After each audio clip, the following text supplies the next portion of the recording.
All right, so today we are checking out the pros and cons of Lawndale, California.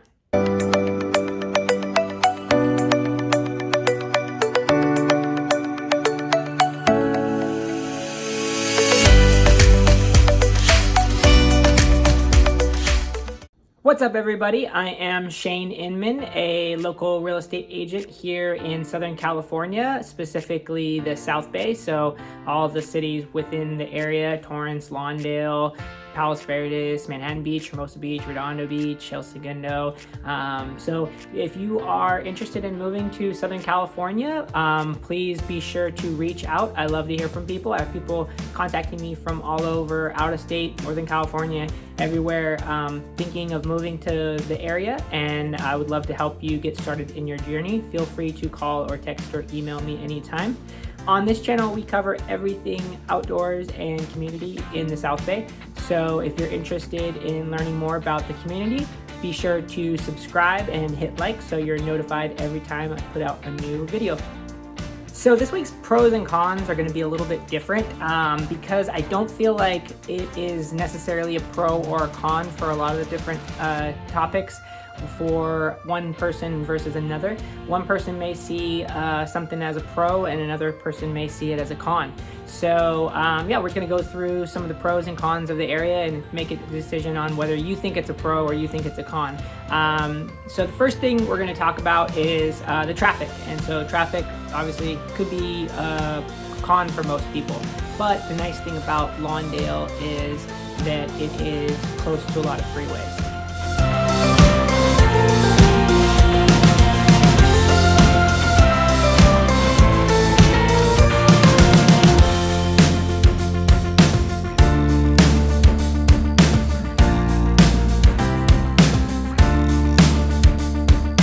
So one thing I love about Lawndale is actually the Lawndale Park. So Lawndale Park is a huge park and there's just so much that can be done there. You've got everything from people that go there to feed the ducks to people. I go fishing there. Actually, I haven't been in a while, but when I used to live in Lawndale, I used to go and hang out and fish at Lawndale Park all the time.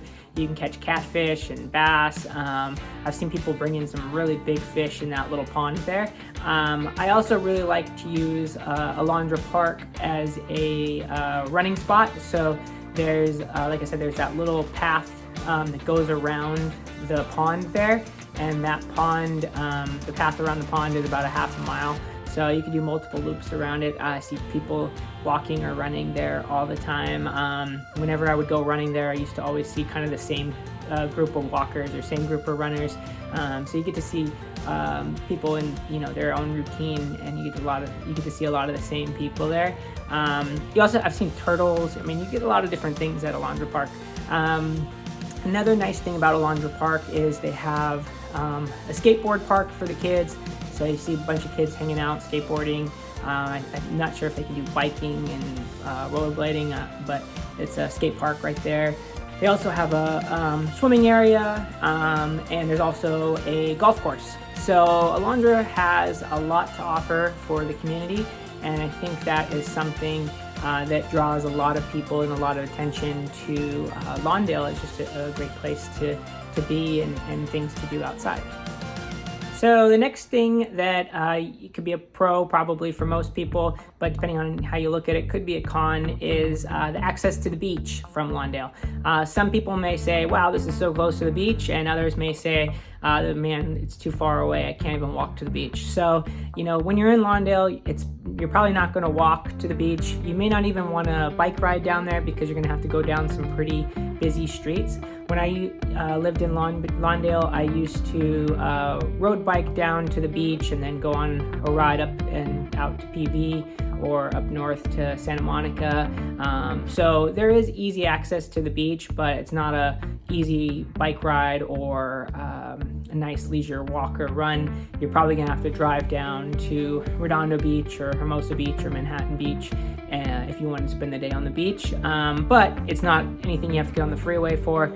It's a nice straight shot over from Lawndale to the beach. So depending on how close you need to be to the beach, Lawndale could be a good option for you because, like I said, It's within close proximity where you don't need to get on the freeway, but it also is not walkable.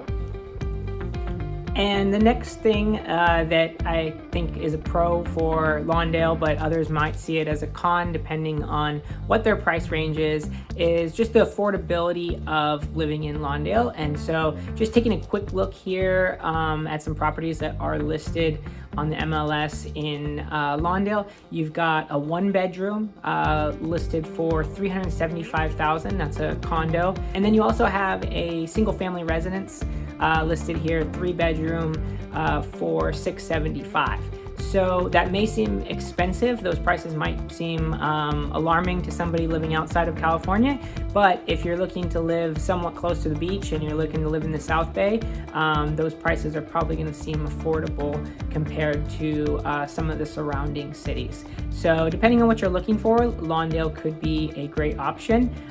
Like I said, you just kind of have to figure out what boxes it checks, and if you need to be close to the freeway, it's a great option. If you need to be closer to the beach, might not be a great option. If you want to be driving distance to the beach, it could be a good option. So yeah, so affordability is probably one of the main reasons people move to Lawndale if they're looking in the South Bay, because if they are wanting to be in this area, but at a little bit more affordable price, then Lawndale seems to be what people find in that price range. And so for that reason, I'm listing it as a pro, but others might see it as a con, especially if you're looking from outside of California. That price might still be expensive.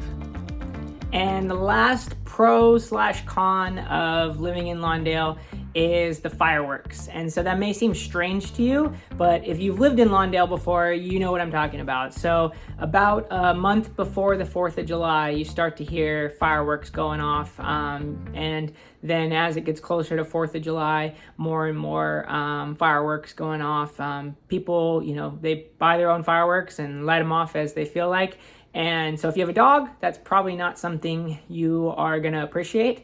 One thing I like about it is you get your own free fireworks show on the 4th of July, because on the 4th of July, everybody throughout Lawndale has fireworks going off. And so you just have a great show right from your doorstep. And that was one of the things I really liked about living there, was on the 4th of July, just to see so many people lighting off fireworks. I wasn't doing it, but I still enjoyed to see it. But if you have a dog, you probably are not going to appreciate fireworks going off at all hours of the night, multiple days before and after 4th of July. And then you just may not want fireworks going off in your neighborhood all the time. It definitely woke me up at times. So something to keep in mind. But like I said, it's only for a month or so out of the year. But it's definitely something to think about if you're thinking of moving to Lawndale.